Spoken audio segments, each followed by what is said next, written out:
semua dimanapun saudara berada, sukacita dan damai sejahtera yang Tuhan kasih kiranya melimpah ruah dalam hidup kita. Kesulitan yang kita hadapi tidak bisa menghalangi kasih karunia Tuhan hadir di dalam hidup kita.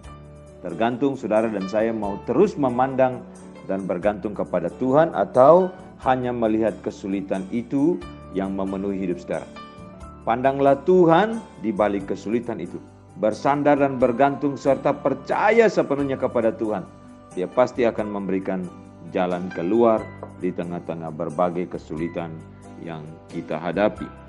Nah, renungan kita atau refleksi kita pada hari ini akan direnungkan dari Roma pasal 12 ayat yang kedua. Surat kiriman Rasul Paulus kepada jemaat di Roma pasal 12 ayat yang kedua. Firman Tuhan berkata, "Janganlah kamu menjadi serupa dengan dunia ini, tetapi berubahlah oleh pembaharuan budimu, sehingga kamu dapat membedakan manakah kehendak Allah, apa yang baik, yang berkenan kepada Allah, dan yang sempurna." Nah, saudara semua, teks kita menjelaskan bahwa meskipun Tuhan mengutus kita ke tengah-tengah dunia ini, tetapi kita tidak boleh menjadi serupa dengan dunia. Kita tidak ditarik dari dunia ini untuk hidup sendiri. Kita tidak ditarik dari dunia ini untuk mengasingkan diri dengan kemauan diri kita sendiri. Tetapi kita ditarik dari dunia ini untuk menjadi serupa dengan Tuhan. Dan kita disuruh pergi untuk bersaksi ke tengah-tengah dunia. Jangan sampai kita menjadi serupa dengan dunia ketika kita ada hidup di tengah-tengah dunia ini. Ayat 2 dari pasal 12 kitab Roma ini adalah lanjutan dari Roma pasal 12 ayat 1. Di sana dikatakan, "Karena itu saudara-saudara, demi kemurahan Allah aku menasihatkan kamu supaya kamu mempersembahkan tubuhmu sebagai persembahan yang hidup, yang kudus dan yang berkenan kepada Allah. Itu adalah ibadahmu yang sejati." Roma 12 ayat 1 itu berbicara tentang penyerahan diri menjadi korban hidup. Jadi mempersembahkan diri sebagai korban hidup memiliki aspek menjaga diri agar tidak menjadi serupa dengan dunia, tetapi berubah oleh pembaharuan akal budi kita. Ini bukanlah sebuah pengulangan, tetapi kelanjutan. Ada banyak aspek dari pengertian jangan menjadi serupa dengan dunia ini.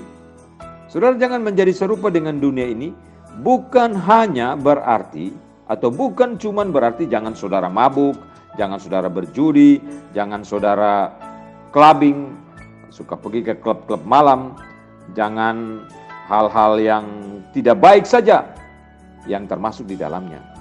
Tetapi ada sesuatu yang jauh lebih dalam kalau kita berbicara tentang dunia. Di sini dimaksud adalah memiliki pengertian pola hidup dunia, semangat dunia, semangat zaman ini. Zaman sekarang yang jahat. Jadi yang dimaksud dalam dunia ini, dengan kata dunia dalam pengertian ini, bukan saja soal hal-hal yang terkait dengan tadi yang saya sebutkan. Suka berjudi, suka mabuk-mabukan dan lain sebagainya. Tetapi dunia dalam pengertian di sini adalah pikiran kita, pemahaman kita, wawasan pikiran dunia yang masuk di dalam roh, tubuh dan jiwa kita. Hal-hal yang menyangkut pemberontakan, yang tidak mau taat kepada Tuhan. Jadi Paulus bukan hanya menunjuk kepada perbuatan-perbuatan duniawi, tetapi pola pikir kita, percaya kita yang berdasarkan kepada apa yang kita percaya di tengah-tengah dunia ini. Apa yang kita lihat di tengah-tengah dunia ini. Saudara perhatikan ini. Kita diperintahkan bukan saja untuk tidak berbuat jahat, tetapi juga jangan mempunyai pikiran yang sama dengan dunia. Saudara perhatikan itu. Bukan cuman kita diperintahkan bukan cuman untuk tidak berbuat jahat atau tidak berbuat dosa, tetapi juga jangan mempunyai pikiran yang sama dengan dunia. Saudara perhatikan bahwa Paulus menegaskan Jangan menjadi serupa dengan apa yang dunia pikirkan, dengan apa yang dunia percayai. Banyak orang Kristen merasa frustrasi karena mengalami kesulitan untuk berubah. Mereka percaya bahwa di dalam Tuhan Yesus mereka adalah ciptaan baru. Mereka juga tahu ayat-ayat firman Tuhan dan menghafalnya untuk menjadi pribadi yang baru. Tetapi kenyataannya saudaraku, saudara dan saya, orang-orang Kristen yang ada di tengah-tengah dunia ini tetap terpenjara dengan kehidupan lama kita. Ingat saudara, perubahan selalu dimulai dari dalam hidup kita, dari dalam hati kita. Mulai dari hati. Karena dari hati timbul segala pikiran jahat, pembunuhan, perzinahan, pencabulan, pencurian, sumpah palsu, hujat menghujat. Itulah yang menajiskan orang. Tetapi makanan yang ada dari tangan kita, yang kita makan dengan tangan kita, yang tidak dibasuh, tidak dibersihkan pun tidak akan menajiskan kita. Saudara renungkan ini. Hati yang dipulihkan dan disembuhkan oleh kuasa Yesus Kristus Tuhan kita akan membaharui cara berpikir saudara dan saya. Cara hidup duniawi tidak mungkin dapat diubah dengan aktivitas rohani. Saya ulang saudaraku. Cara hidup duniawi tidak mungkin dapat diubah dengan aktivitas rohani.